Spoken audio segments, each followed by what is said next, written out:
നമസ്കാരം. 2026 തുടക്കത്തിൽ തന്നെ ഇന്ത്യൻ സമ്പദ്ഘടനയ്ക്ക് കനത്ത അടിയേറ്റു. ആഗോള സാമ്പത്തിക വിപണിയിലെ അനിശ്ചിതത്വങ്ങൾക്കിടയിൽ ഇന്ത്യൻ രൂപയുടെ മൂല്യം ചരിത്രത്തിലെ ഏറ്റവും താഴ്ന്ന നിലയിലേക്ക് കൂപ്പുകുത്തിയപ്പോൾ സാധാരണ ജനങ്ങൾക്ക് നേരിട്ട തിരിച്ചടിയും വ്യാപാര മേഖലയിലെ പ്രതിസന്ധിയും എന്താണ് എന്ന് ചിന്തിക്കാൻ പോലും കഴിയില്ല. വിദേശ നിക്ഷേപങ്ങൾ കുറയുകയും ഇറക്കുമതി ചെലവുകൾ വർദ്ധിക്കുകയും രാജ്യത്തിന്റെ സാമ്പത്തിക പ്രതിരോധ ശേഷി ചോദ്യം ചെയ്യപ്പെടുകയും ചെയ്യുകയാണ്.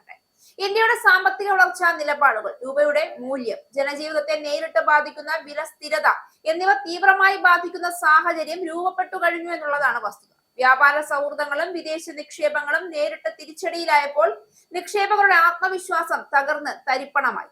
വിപണി അനിശ്ചിതത്വത്തിന്റെ കിഴക്കോട്ട് ചലിച്ചു. ഈ സാമ്പത്തിക പ്രതിസന്ധി ഒരു പക്ഷേ തന്ത്രപരമായ സാമ്പത്തിക നയങ്ങളിലും മിതവികസന പദ്ധതികളിലും വലിയ മാറ്റങ്ങൾ നിർബന്ധിതമാകും. ജനുവരി 21 ഡോളറിനെതിരെ 91.75 എന്ന നിലവാരത്തിലാണ് രൂപ വ്യാപാരം അവസാനിപ്പിച്ചത്. വിദേശ നിക്ഷേപകർ ഇന്ത്യൻ വിപണിയിൽ നിന്ന് വൻതോതിൽ പണം പിൻവലിക്കുന്നതാണ് ഈ തകർച്ചയ്ക്ക് പ്രധാന കാരണമായി സാമ്പത്തിക വിദഗ്ധർ ചൂണ്ടിക്കാട്ടുന്നത്.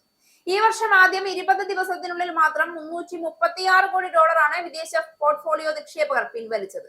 കഴിഞ്ഞ വർഷം ആകെ 1891 കോടി ഡോളർ വിപണിയിൽ നിന്ന് പുറത്തേക്ക് പോയിരുന്നു. ഈ പ്രവണത ഇപ്പോഴും തുടരുന്നത് ആഭ്യന്തര വിപണിയിൽ വലിയ സമ്മർദ്ദമാണ് സൃഷ്ടിക്കുന്നത്. അടുത്ത ആഴ്ചയോടെ 92.25 എന്ന വിലയിടിവിലേക്ക് രൂപ എത്തുമെന്നാണ് സാമ്പത്തിക വിദഗ്ധരുടെ വിലയിരുത്തൽ. ആഗോളതലത്തിലുള്ള യുദ്ധഭീഷണികളും വ്യാപാര യുദ്ധത്തെക്കുറിച്ചുള്ള ആശങ്കകളും നിക്ഷേപകരെ ഇന്ത്യ പോലുള്ള വളരുന്ന വിപണികളിൽ നിന്ന് പിന്മാറാൻ പ്രേരിപ്പിക്കുന്നു. രാജ്യാന്തര വിപണിയിൽ ഡോളറിനായുള്ള ആവശ്യം വർദ്ധിച്ചതും അമേരിക്കൻ വിപണിയിലെ മാറ്റങ്ങളും രൂപയ്ക്ക് തിരിച്ചടിയായി.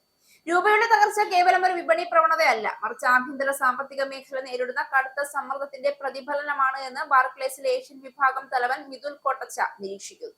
റിസർവ് ബാങ്ക് പുറത്തുവിട്ട കണക്കുകൾ പ്രകാരം സെപ്റ്റംബറിൽ 166 കോടി ഡോളർ പുറത്തേക്ക് പോയി. ഒക്ടോബറിൽ 167 കോടി ഡോളറും നവംബറിൽ 446 ദശലക്ഷം ഡോളറും പുറത്തേക്ക് ഒഴുകി. ഇറക്കുമതി തീരുവയുമായി ബന്ധപ്പെട്ട തർക്കങ്ങളും ആഗോള സാമ്പത്തിക അനിശ്ചിതത്വവും നിക്ഷേപകരെ സുരക്ഷിത മേഖലകളിലേക്ക് മാറാൻ പ്രേരിപ്പിക്കുകയാണെന്ന് Mecklai financial services deputy CEO Ritesh Bhansali അഭിപ്രായപ്പെട്ടു.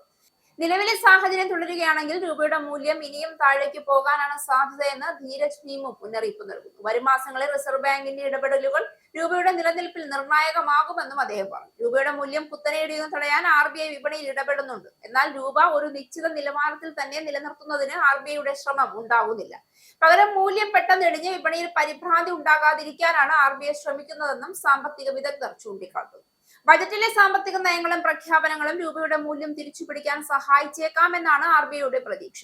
രൂപയുടെ മൂല്യം ചരിത്രത്തിലെ ഏറ്റവും താഴ്ന്ന നിലയിലെത്തിയ സംഭവത്തിൽ ഇന്ത്യയുടെ സാമ്പത്തിക സുരക്ഷയും നിഷ്കർഷിതമായ വളർച്ചാ ഭാവിയും വലിയ വെല്ലുവിളിക്ക് മുൻപിലാണ്. സമ്പദ് വ്യവസ്ഥയുടെ നിലപാട് ശക്തമാക്കാനും വിദേശ നിക്ഷേപകരെ ആകർഷിക്കാനും ജനങ്ങളുടെ ജീവിത ചെലവുകൾ നിയന്ത്രിക്കാനും സർക്കാർ എത്രയും വേഗം നടപടികളിലേക്ക് കടക്കേണ്ടതുണ്ട്.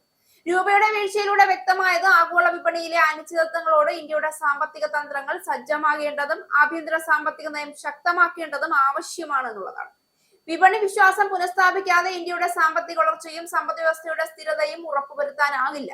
ഇനി സ്വീകരിക്കേണ്ടത് ശാസ്ത്രീയമായ സാമ്പത്തിക പരിഹാരങ്ങൾ, നിക്ഷേപ പ്രോത്സാഹനങ്ങൾ, എക്സ്പോർട്ട് വിപുലീകരണം, രൂപയുടെ മൂല്യനില നിയന്ത്രണം എന്നിവയിലൂടെ രാജ്യത്തെ സാമ്പത്തിക പ്രതിസന്ധിയിൽ നിന്ന് ശക്തമായ തിരിച്ചടിയില്ലാതെ മുന്നോട്ട് നയിക്കുക എന്നുള്ളതാണ്.